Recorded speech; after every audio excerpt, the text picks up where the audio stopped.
ಜಾಹೀರಾತುಗಳು ನಿಮ್ಮ ಜಾಹೀರಾತು ವಿರುದ್ಧ ಬಿಜೆಪಿ ಕೊಟ್ಟಂತ ಜಾಹೀರಾತುಗಳು ಎಲ್ಲ ಹೇಳಿದ್ದಾರೆ. ನೀವೇನು ಹೇಳಿದಿರಿ ಅದಕ್ಕೆ ಉಲ್ಟಾ ಹೇಳಿದ್ದಾರೆ. ನಮಗೆ ಟ್ಯಾಕ್ಸ್ ನಾವು ಕೊಡ್ತಾ ಇದ್ದೀವಿ ಇದೆಲ್ಲ ಅಂತ. ಎಲ್ಲ ಸುಳ್ಳುಗಳು. ಟ್ಯಾಕ್ಸ್ ಕೊಟ್ಟಿದ್ರೆ ನಾವು ಯಾಕೆ ಕೇಳ್ತಾ ಇದ್ದೋ? ಬರಗಾಲಕ್ಕೆ ಪರಿಹಾರ ಕೊಟ್ಟಿದ್ರೆ ನಾವು ಯಾಕೆ ಕೇಳ್ತಿದ್ದೋ? ಸುಪ್ರೀಂ ಕೋರ್ಟ್ಗೆ ಯಾಕೆ ಹೋಯ್ತಿದ್ದೋ? ಸುಪ್ರೀಂ ಕೋರ್ಟ್ನವ್ರು ಅವ್ರಿಗೆ ಡೈರೆಕ್ಷನ್ ಯಾಕೆ ಕೊಡ್ತಿದ್ರು? ಅಟಾರ್ನಿ ಜನರಲ್ಲು ಮತ್ತು ಸಾಲಿಸಿಟರ್ ಜನರಲ್ಲು ನಾವು ಕೇಂದ್ರ ಸರ್ಕಾರಕ್ಕೆ ಹೇಳಿ ಕೊಡಿಸ್ಕೊಡ್ತೀವಿ ಅಂತ ಯಾಕೆ ಸಬ್ಮಿಷನ್ ಮಾಡ್ತಿದ್ರು? ಅವರು ಸುಳ್ಳು ಹೇಳ್ತಾರೆ. ನಿರ್ಮಲಾ ಸೀತಾರಾಮನ್ ಸುಳ್ಳು ಹೇಳ್ತಾರೆ, ಅಮಿತ್ ಶಾ ಸುಳ್ಳು ಹೇಳ್ತಾರೆ, ನರೇಂದ್ರ ಮೋದಿ ಸುಳ್ಳು ಹೇಳ್ತಾರೆ.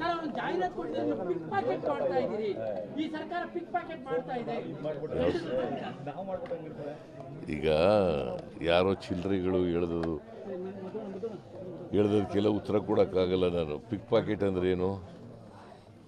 What does it mean?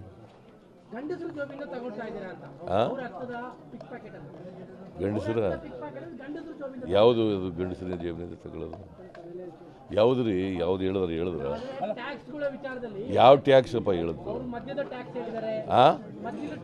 ಏನು ಮಧ್ಯದಲ್ಲಿ ಏನು ಟ್ಯಾಕ್ಸ್ ಏನು ಹೆಚ್ಚು ಮಾಡಿಲ್ಲ ನಾವು.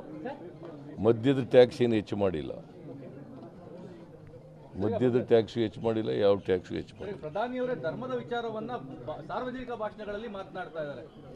ಮಾತಾಡಬಾರ್ದು. ಒಬ್ಬ ದೇಶದ ಪ್ರಧಾನಮಂತ್ರಿಯಾಗಿ ಎಲ್ಲ ಧರ್ಮದ ಎಲ್ಲ ಜನರನ್ನು ಸಮಾನವಾಗಿ ಕಾಣ್ತಕ್ಕಂಥದ್ದು ಅವರ ಕರ್ತವ್ಯ. That is what constitution demands.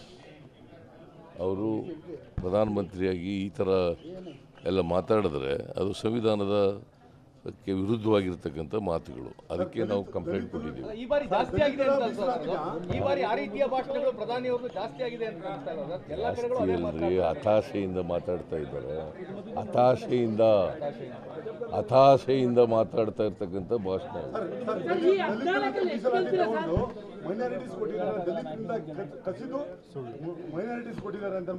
ನೂರಕ್ಕೆ ನೂರು ಸುಳ್ಳು.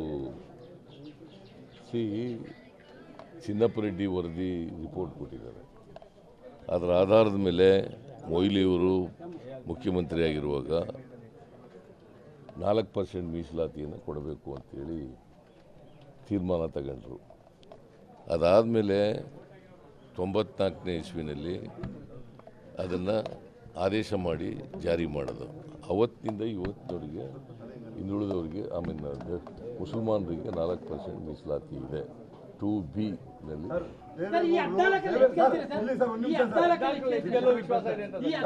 ದೇವೇಗೌಡರು ಈ ಹಿಂದೆ ನಾನೇ ಮುಸಲ್ಮಾನರಿಗೆ ರಿಸರ್ವೇಶನ್ ತಂದಿದ್ದು ಅಂತ 100 ಕಡೆ ಹೇಳ್ಕೊಂತ ಇದ್ರು. ಆದ್ರೆ ಈ ಹೇಳಿಕೆ ಬಂದಾಗಿಂದ ದೇವೇಗೌಡರು ಯಾವಾಗಲೂ ಕೂಡ ಆಪರ್ಚುನಿಸ್ಟಿಕ್ ಪಾಲಿಟಿಕ್ಸ್ ಮಾಡೋರು. ಅವ್ರಿಗೆ ಅನುಕೂಲ ಆದರೆ ಹೇಳ್ತಾರೆ, ಅವ್ರಿಗೆ ಅನುಕೂಲ ಆಗಲಿಲ್ಲ ಹೇಳಕ್ಕೆ ಹೋಗಲ್ಲ, ಬಾಯಿ ಮುಚ್ಕೊಂಡಿರ್ತಾರೆ. ಅದರಿಂದ ಕಣ್ಣೀರು ಹಾಕೋದು ಆರ್ಟಿಫಿಷಿಯಲ್ ಅಂತ ಗೊತ್ತಾಗ್ಬಿಟ್ಟದೆ. ಅದು ನಿಜವಾದಂಥ ಕಣ್ಣೀರಲ್ಲ ಅದು. ಮತ್ತು ರಾಜಕಾರಣದಲ್ಲಿ ಕಣ್ಣೀರು ಹಾಕ್ತಕ್ಕಂಥ ಪರಿಸ್ಥಿತಿ ಏನಿದೆ, ಜನ ಆಶೀರ್ವಾದ ಮಾಡಿದ್ರೆ ರಾಜಕಾರಣದಲ್ಲಿ ನಾವು ಉಳಿತೀವಿ. ಜನ ಆಶೀರ್ವಾದ ಮಾಡಲಿಲ್ಲ, ರಾಜಕೀಯದಲ್ಲಿ ಉಳಿಯೋದಿಲ್ಲ. ಅದರಲ್ಲಿ ಕಣ್ಣೀರು ಹಾಕೋದು ಎಂತಿದೆ? ಯಾರಿಗೆ ಇದನ್ನು ಒಂದು ಕುಟುಂಬದ ರಾಜಕಾರಣದಲ್ಲಿ ನಂಬಿಕೆ ಇಟ್ಕೊಂಡಿರ್ತಾರೆ, ಕುಟುಂಬದ ಸದಸ್ಯರು ಗೆಲ್ಲಬೇಕು ಅಂತಕ್ಕಂಥ ಇದ್ದಾರೆ, ಅದರಿಂದ ಅದನ್ನು ಆರ್ಟಿಫಿಷಿಯಲ್ ಆಗಿ ಕಣ್ಣೀರು ಹಾಕ್ತಕ್ಕಂಥ ಒಂದು ಸ್ಟ್ರಾಟಜಿ ಮಾಡ್ತಾರೆ.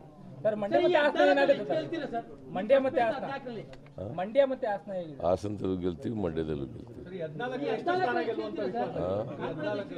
ಇಷ್ಟು ಸ್ಥಾನ ಅಂತ ಹೇಳೋಕ್ಕಾಗಲ್ಲ, ಮೆಜಾರಿಟಿ ಗೆಲ್ತೀವ್ರಿ.